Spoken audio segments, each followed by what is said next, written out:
Hello friends, this is Mahesh. So 10,000 రూపీస్తో మనం trading challenge తీసుకుని traders అయితే చేస్తున్నాము. ఈరోజు డే 16. సో ఈరోజు థర్స్డే. సో ఈరోజు మార్కెట్ ఫ్లాట్గా ఓపెన్ అయింది. అలాగే 5 మినిట్స్ క్యాండిల్ గ్రీన్ క్యాండిల్ అయితే మనకి ఫస్ట్ క్యాండిల్ ఫామ్ చేసింది. సో ఈరోజు నేను ట్రేడ్ చేయడం జరిగింది. సో నేను 1:1 తీసుకొని ఈరోజు ప్రాఫిట్లో ఉన్నాను. సో నేను ఏ విధంగా ట్రేడ్ తీసుకున్నాను, ఏ పాయింట్ వద్ద ట్రేడ్ తీసుకున్నాను, సో నా ట్రేడ్ ఏ విధంగా పైకి వెళ్ళింది, సో నా ట్రైలింగ్ స్టాప్ లాస్ ఏంటి అనేది మీకు ఇప్పుడు వీడియోలో చూపిస్తాను. ఆ తర్వాత నేను ఎందుకు ట్రేడ్ తీసుకోవాల్సి వచ్చింది అనేది మీకు ఎక్స్ప్లెయిన్ చేస్తాను. చూడండి ఫ్రెండ్స్, 25,050 టాప్స్ అయితే నేను స్టాప్ లాస్ ఇండికేటర్ ద్వారా బై అయితే చేయడం జరిగింది. సో మనకి ఈ ట్రేడ్లో 10 పాయింట్స్ అయితే మనకి స్టాప్ లాస్ అయితే దొరికింది. సో నేను అలాగే టార్గెట్ వచ్చేసేసి ఒక 15 పాయింట్స్ అయితే నేను స్టాప్ లాస్ టార్గెట్ని ఎక్స్పెక్ట్ చేశాను. చూద్దాం మళ్ళీ మార్కెట్ ఎక్కడి వరకు వెళ్తుందో. సో మార్కెట్ ఏమైపోయిందంటే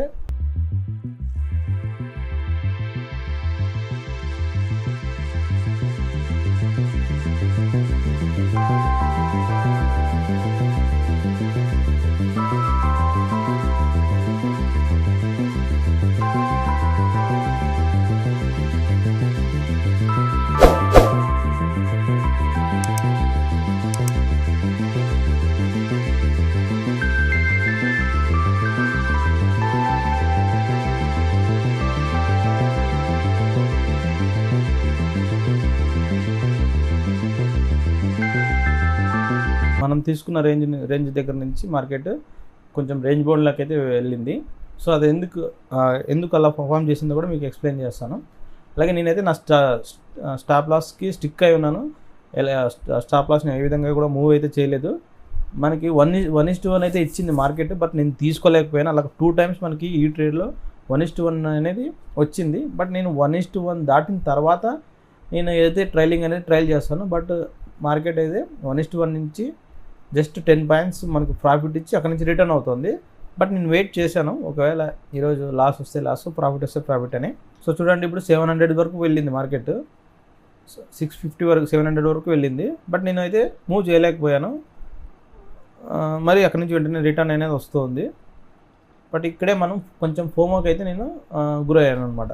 సో ఇస్తుందా లేదా, ప్రాఫిట్ ఇస్తుందా, లేదంటే మళ్ళీ రిటర్న్ కొట్టేస్తుందా, ఇంకా ఒకవేళ టార్గెట్ ఇంకా ఎక్కువ ఉందేమో.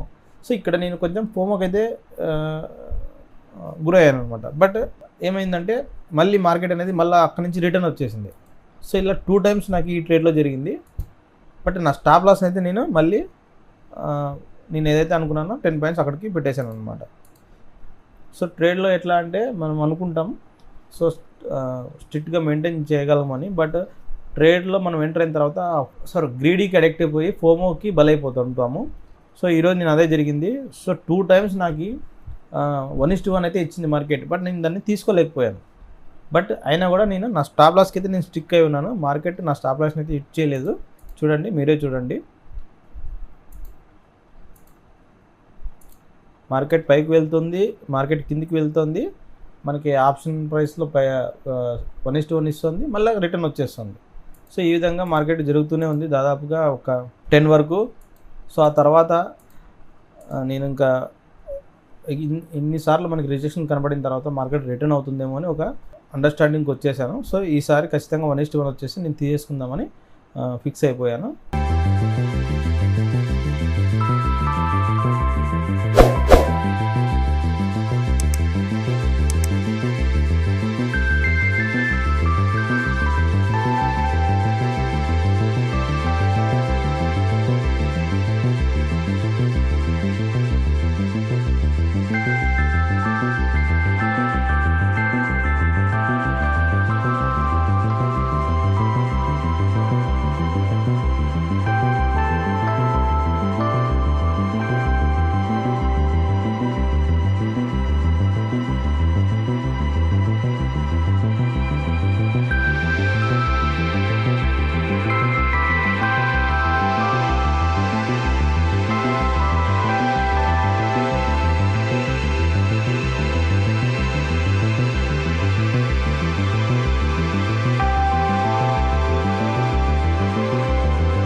మార్కెట్ అక్కడి నుంచి మళ్ళీ నా స్టాప్ లాస్ దగ్గరకు వచ్చి మళ్ళీ అక్కడి నుంచి రిటర్న్ అయ్యి మనకి 1:1 అయితే ఇవ్వడం జరిగింది.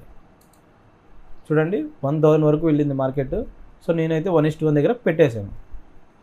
సో ఇప్పుడు చూడండి, ఒకవేళ ఇంకా పాయింట్ పైకి వెళ్తే నేను ఆ పాయింట్ని తీసుకుంటాను, లేదంటే నా 1:1 హిట్ అయిపోయింది. చూడండి నా 1:1 అనేది హిట్ అయిపోయింది. సో ఇలా చేయడం వల్ల ఏమవుతుందంటే మనకి ఒక టార్గెట్ ఈరోజు ఎక్కడ వరకు వెళ్ళొచ్చు అనేది ఒక ఐడియా వస్తుంది. అలాగే మనకు 1:1 కూడా దొరికేస్తుంది. సో మన పాయింట్స్ మనం సంపాదించుకుంటాము.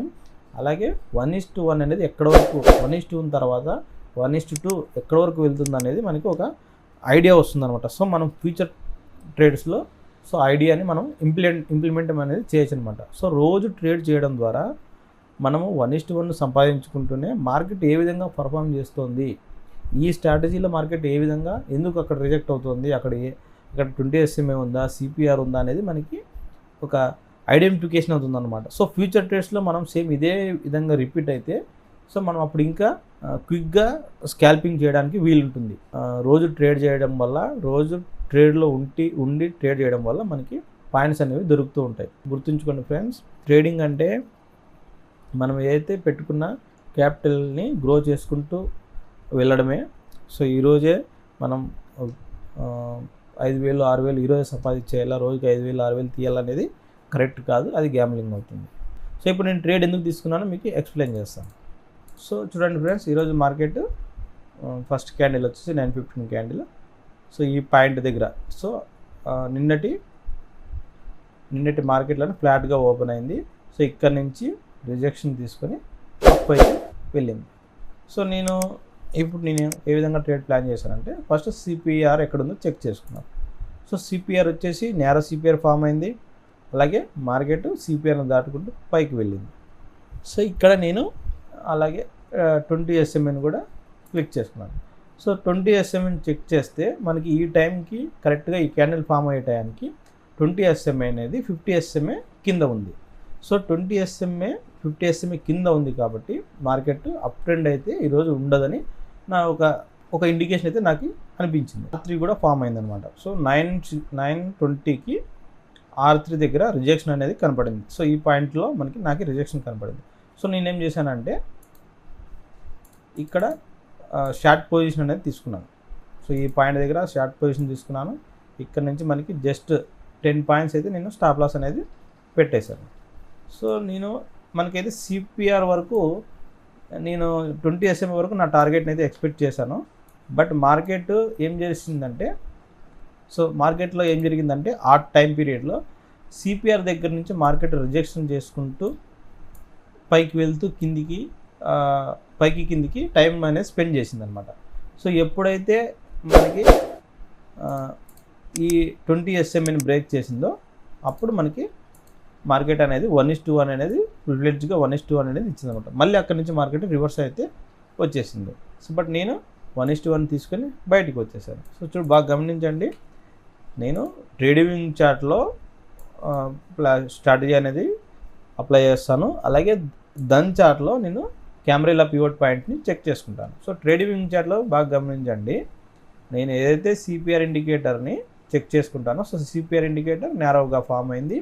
అలాగే CPR ఇండికేటర్ని ఒక గ్రీన్ క్యాండిల్ అయితే బ్రేక్ చేసుకుంటూ పైకి వెళ్ళింది. కానీ పైకి వెళ్ళింది కదా అని నేను ఇక్కడ బయింగ్ అయితే చేయలేదు. ఎందుకు చేయలేదు అంటే సో దన్వీలో చెక్ చేసుకుంటే మనకి R3 దగ్గర రిజెక్షన్ కనపడింది. సో ఎప్పుడైతే R3 అనేది బ్రేక్ అవుతుందో అప్పుడే మనము బయింగ్ అనేది ప్లాన్ చేయాలి. సో R3 దగ్గర మనకి రిజెక్షన్ అయితే కనపడింది. సో ఈ పాయింట్ సెకండ్ క్యాండిల్ 9:20 క్యాండిల్ వచ్చేసేసి రిజెక్షన్ కనపడింది. అలాగే ఇది కన్ఫర్మేషన్గా అనుకోవడానికి ఇది డౌన్ ట్రెండ్కి కిందికి పడుతుంది అని నాకు ఎప్పుడు కన్ఫర్మ్ అయిందంటే సో ఎప్పుడైతే 20 SMA 50 SMA కింద ఫామ్ అయిందో ఈ టైం పీరియడ్లో కేవలం 19-20 టైం పీరియడ్లో అప్పుడు మార్కెట్ ఈ క్యాండిల్స్ ఇక్కడ వరకు డ్రాగ్ చేస్తాయన్నమాట. డ్రాగ్ చేసిన తర్వాత ఇక్కడ నుంచి మళ్ళీ రివర్సల్ తీసుకొని అప్పుడు మార్కెట్ పైకి అనేది వెళ్ళింది.